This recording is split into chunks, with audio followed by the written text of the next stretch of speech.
ಅದೇನೋ ಗೊತ್ತಿಲ್ಲ, ನಮ್ಮ RCBಲಿ ಒಂದೇ ಒಂದು ಮ್ಯಾಚ್ನಲ್ಲಿ ಮ್ಯಾಜಿಕ್ ಮಾಡಿದರೆ ಸಾಕು, ಅವನು ರಾತ್ರೋರಾತ್ರಿ ಸ್ಟಾರ್ ಆಗ್ತಾನೆ, ಅವನ ಲಕ್ ಕೂಡ ಬದಲಾಗುತ್ತೆ. ನೀವೆಲ್ಲ RCB ಮತ್ತು ಲಕ್ನೋ ಮ್ಯಾಚ್ ನೋಡಿದ್ದೀರಾ? ಇದರಲ್ಲಿ RCB ಭರ್ಜರಿ ಜಯಬೇರಿ ಬಾರಿಸಿದೆ. ಈ ಜಯಕ್ಕೆ ಮುಖ್ಯ ಕಾರಣ ಜಿತೇಶ್ ಶರ್ಮಾ. ಹೌದು, RCB ಮ್ಯಾಚ್ ಗೆಲ್ಲಿಸಿಕೊಟ್ಟ ಜಿತೇಶ್ ಮೋಹನ್ ಶರ್ಮಾ ಹೆಸರು ಈಗ ಮನೆ ಮಾತಾಗಿದೆ. ಈತ ಸೈನಿಕನಾಗಲು ಹೊರಟು RCBಗೆ ಬಂದಿದ್ದು ಹೇಗೆ, ಇವನ ಕ್ರಿಕೆಟ್ ಜರ್ನಿ ಹೇಗಿತ್ತು ಅನ್ನೋ ಬಗ್ಗೆ ನಿಮಗೆ ಇವತ್ತು ತಿಳಿಸಿಕೊಡ್ತೀನಿ. ನಾನು ನಿಮ್ಮ ಶಿವರಾಜ್ ಬಾಣಂಕಿ. ನೀವು ಸುದ್ದಿಯಾನದ ಸಬ್ಸ್ಕ್ರೈಬರ್ ಆಗೋದನ್ನು ಮರಿಬೇಡಿ. ಹಾಗೆ ಈ ವಿಡಿಯೋವನ್ನು ಕೊನೆ ತನಕ ನೋಡಿ. ಜಿತೇಶ್ ಶರ್ಮಾ ರಾಯಲ್ ಚಾಲೆಂಜರ್ಸ್ ಬೆಂಗಳೂರು ಪರ ಹೊಸ ಇತಿಹಾಸವನ್ನು ಸೃಷ್ಟಿಸಿದ್ದಾರೆ. ಅದು ಸಹ ಬರೋಬ್ಬರಿ 227 ರನ್ಗಳ ಗುರಿಯನ್ನು ಬೆನ್ನತ್ತುವ ಮೂಲಕ. RCB ತಂಡಕ್ಕೆ ಕಳೆದ 17 ವರ್ಷಗಳಲ್ಲಿ 210ಕ್ಕಿಂತ ಹೆಚ್ಚಿನ ರನ್ ಚೇಸ್ ಮಾಡಿ ಗೆದ್ದ ಇತಿಹಾಸ ಇರಲಿಲ್ಲ. ಆದರೆ ಈ ಬಾರಿ ಹೊಸ ಇತಿಹಾಸ ಬರೆಯುವಲ್ಲಿ ಜಿತೇಶ್ ಶರ್ಮಾ ಯಶಸ್ವಿಯಾಗಿದ್ದಾರೆ. ಬನ್ನಿ, RCB ನಾಯಕನಾಗಿ ಮಿಂಚಿದ ಜಿತೇಶ್ ಶರ್ಮಾ ಬಗ್ಗೆ ತಿಳಿದುಕೊಂಡು ಬರೋಣ. ಜಿತೇಶ್ ಶರ್ಮಾ ಅವರು ಮಹಾರಾಷ್ಟ್ರದ ಅಮರಾವತಿಯವರು. RCBಗೆ ಬರೋ ಮುಂಚೆ ಇವರು ಪಂಜಾಬ್ ಕಿಂಗ್ಸ್ನಲ್ಲಿ ಇದ್ದರು. ಹೀಗಾಗಿ ಪಂಜಾಬ್ ಕಿಂಗ್ಸ್ ಪರ ಆಡಿದ ಯುವ ವಿಕೆಟ್ ಕೀಪರ್ನನ್ನು ಈ ಬಾರಿ RCB ಆಯ್ಕೆ ಮಾಡಿಕೊಂಡಿತ್ತು. ಇವರನ್ನ ಕೇವಲ ವಿಕೆಟ್ ಕೀಪರ್ ಅಂತ ಮಾತ್ರ ಆಯ್ಕೆ ಮಾಡಿಕೊಂಡಿಲ್ಲ. ಜಿತೇಶ್ ಶರ್ಮಾ ಅವರನ್ನು ಆಯ್ಕೆ ಮಾಡಲು ಮುಖ್ಯ ಕಾರಣ ಇವರು ಸಖತ್ತಾಗಿ ಸಿಕ್ಸ್ ಬಾರಿಸುವ ಸಾಮರ್ಥ್ಯ ಹೊಂದಿದ್ದಾರೆ ಅನ್ನೋದಕ್ಕೆ. ಸಿಚುವೇಶನ್ ಹೇಗೆ ಬೇಕಾದರೂ ಇರಲಿ, ಎಂಥ ಟೈಮ್ನಲ್ಲಿ ಬೇಕಾದರೂ ಸಿಕ್ಸ್ ಸಿಡಿಸುವ ಕಲೆ ಜಿತೇಶ್ ಶರ್ಮಾಗೆ ಇದೆ. ಈ ಸಲ RCB ಕೂಡ ವಿಕೆಟ್ ಕೀಪರ್ ಬ್ಯಾಟರ್ನ ಹುಡುಕ್ತಾ ಇತ್ತು. ಈ ವೇಳೆ ದಿನೇಶ್ ಕಾರ್ತಿಕ್ ಕಣ್ಣಿಗೆ ಬಿದ್ದವನೇ ಜಿತೇಶ್ ಶರ್ಮಾ. ಜಿತೇಶ್ ಶರ್ಮಾ ಬಿಗ್ ಹಿಟ್ಗಳ ಮೂಲಕ ಪಂದ್ಯ ಗೆಲ್ಲಿಸಿಕೊಡಬಲ್ಲ ಆಟಗಾರ. ಹಾಗಾಗಿ ನಾವು ಆತನಿಗಾಗಿ ಬಿಡ್ ಮಾಡಿದ್ದೇವೆ ಎಂದು ದಿನೇಶ್ ಕಾರ್ತಿಕ್ ಈ ಹಿಂದೆ ಹೇಳಿಕೊಂಡಿದ್ರು. ದಿನೇಶ್ ಕಾರ್ತಿಕ್ ಅವರ ಮಾತು ಈಗ RCB ಫ್ಯಾನ್ಸ್ಗೆ ನಿಜ ಅನಿಸ್ತಾ ಇದೆ. LSG ವಿರುದ್ಧ ಜಿತೇಶ್ ಕೇವಲ 33 ಎಸೆತಗಳಲ್ಲಿ ಅಜಯ 85 ರನ್ಗಳನ್ನು ಬಾರಿಸುವ ಮೂಲಕ ತನ್ನ ತಾಕತ್ತನ್ನು ತೋರಿಸಿದ್ದಾರೆ. ಕ್ರಿಕೆಟರ್ ಆಗಿಲ್ಲ ಅಂದಿದ್ರೆ ಸೈನಿಕ ಆಗುತ್ತಿದ್ದ ಜಿತೇಶ್. ಈ ಜಿತೇಶ್ ಶರ್ಮಾಗೆ ಚಿಕ್ಕವನಿದ್ದಾಗ ಕ್ರಿಕೆಟರ್ ಆಗಬೇಕು ಅಂತ ಕನಸು ಇರಲಿಲ್ಲಂತೆ. ಇವರಿಗೆ ಇದ್ದ ಕನಸು, ನಾನು ದೇಶ ಸೇವೆ ಮಾಡಬೇಕು, ದೇಶವನ್ನ ಕಾಯಬೇಕು ಅಂತ.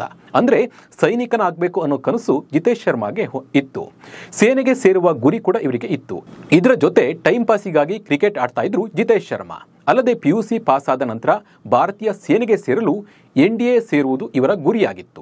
ಆದರೆ ಮಹಾರಾಷ್ಟ್ರ ರಾಜ್ಯ ಮಂಡಳಿಯು ರಾಜ್ಯ ಮಟ್ಟದಲ್ಲಿ ಕ್ರೀಡೆಗಳನ್ನು ಆಡುವ ವಿದ್ಯಾರ್ಥಿಗಳಿಗೆ 4% ಹೆಚ್ಚಿನ ಅಂಕಗಳನ್ನು ನೀಡ್ತಾ ಇದ್ರು. ಅದರಂತೆ 4% ಹೆಚ್ಚುವರಿ ಅಂಕ ಪಡೆಯೋಕೆ ಕ್ರಿಕೆಟ್ ಮೈದಾನಕ್ಕೆ ಗೊಂದಲದಲ್ಲಿ ಇಳಿದಿದ್ರು ಜಿತೇಶ್ ಶರ್ಮಾ.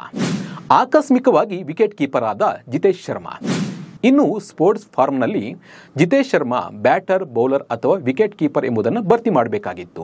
ಈ ವೇಳೆ ವಿಕೆಟ್ ಕೀಪರ್ ಪಟ್ಟಿಯಲ್ಲಿ ಕೇವಲ 3 ಹೆಸರುಗಳು ಮಾತ್ರ ಇವರಿಗೆ ಕಾಣಿಸಿದ್ವು. ಹೀಗಾಗಿ ಜಿತೇಶ್ ಶರ್ಮಾ, ಇಲ್ಲೇ ನನ್ನ ಹೆಸರಿರಲಿ, 3 ಜನ ಮಾತ್ರ ಇದ್ದಾರಾ ಅಂತ ಹೇಳಿ ಇವರ ಹೆಸರನ್ನ ವಿಕೆಟ್ ಕೀಪರ್ಗೆ ಸೇರಿಸಿದ್ರು. ಅಲ್ಲಿಂದ ಜಿತೇಶ್ ಶರ್ಮಾ ಜೀವನವೇ ಫುಲ್ ಚೇಂಜ್ ಆಯಿತು. ಸೈನ್ಯಕ್ಕೆ ಸೇರುವ ಆಸೆ ಹೊತ್ತಿದ್ದ ಜಿತೇಶ್ಗೆ ಕ್ರಿಕೆಟ್ ಹುಚ್ಚು ಹಿಡಿಯಿತು. ಹಿರಿಯ ಆಟಗಾರರಿಂದ ಹಾಗೂ ಯೂಟ್ಯೂಬ್ ನೋಡಿ ಕ್ರಿಕೆಟ್ ಅನ್ನ ಕರಗತ ಮಾಡಿದ್ರು. ಆಮೇಲೆ ಜಿತೇಶ್ ಶರ್ಮಾ ಅವರ ಸ್ಟಾರೇ ಬದಲಾಗಿ ಹೋಯಿತು. 2014ರಲ್ಲಿ ದೇಶೀಯ ಕ್ರಿಕೆಟ್ಗೆ ಎಂಟ್ರಿ. ಇನ್ನು ಜಿತೇಶ್ 2014ರಲ್ಲಿ ವಿದರ್ಭ ಪರ ದೇಶೀಯ ಕ್ರಿಕೆಟ್ನಲ್ಲಿ ಪಾದಾರ್ಪಣೆಯನ್ನ ಮಾಡಿದ್ರು. ಅದೇ ವರ್ಷ ವಿಜಯ್ ಹಜಾರೆ ಟ್ರೋಫಿಯಲ್ಲಿ ಪಾದಾರ್ಪಣೆ ಮಾಡುವ ಮೂಲಕ ಅವಕಾಶವನ್ನ ಪಡೆದ್ರು.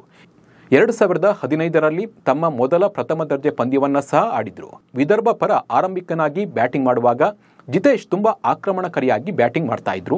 ಈ ಆಕ್ರಮಣಕಾರಿ ಬ್ಯಾಟಿಂಗ್ IPL ಎಂಟ್ರಿಗೆ ದಾರಿ ಮಾಡಿಕೊಟ್ಟಿತ್ತು. 2017ರ IPLಗಾಗಿ ಜಿತೇಶ್ ಶರ್ಮಾ ಮುಂಬೈ ಇಂಡಿಯನ್ಸ್ ತಂಡವನ್ನ ಆಯ್ಕೆ ಮಾಡಿಕೊಂಡ್ರು. ಈ ವೇಳೆ ಅವರ ವಯಸ್ಸು ಕೇವಲ 23 ವರ್ಷಗಳು ಮಾತ್ರ ಆಗಿತ್ತು. ಆ ಬಳಿಕ ಪಂಜಾಬ್ ಕಿಂಗ್ಸ್ ತಂಡಕ್ಕೆ ಸೇರ್ಪಡೆ ಆದರು. ಪಂಜಾಬ್ ಪರ ಸ್ಫೋಟಕ ಬ್ಯಾಟಿಂಗ್ನೊಂದಿಗೆ ಗಮನವನ್ನ ಸೆಳೆದ್ರು.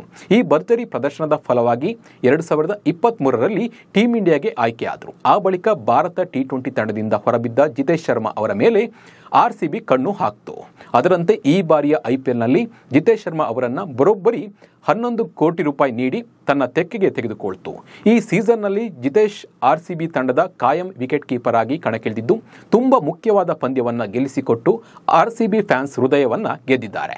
ಒಟ್ಟಿನಲ್ಲಿ ಇಂಡಿಯನ್ ಆರ್ಮಿ ಸೇರಲು ಹೊರಟಿದ್ದ ಹುಡುಗ ಇದೀಗ ರೆಡ್ ಆರ್ಮಿ ಪರ ಕಣಕ್ಕಿಳಿತಾ ಇದ್ದಾರೆ. ಸಖತ್ತಾಗಿ ಆಡ್ತಾ ಇದ್ದಾರೆ.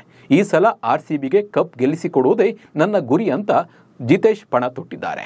ಇವರ ಬಗ್ಗೆ ನಿಮ್ಮ ಅನಿಸಿಕೆ ಮತ್ತು ಅಭಿಪ್ರಾಯವನ್ನು ನಮಗೆ ಕಮೆಂಟ್ ಮೂಲಕ ತಿಳಿಸಿ. ನಮಸ್ಕಾರ.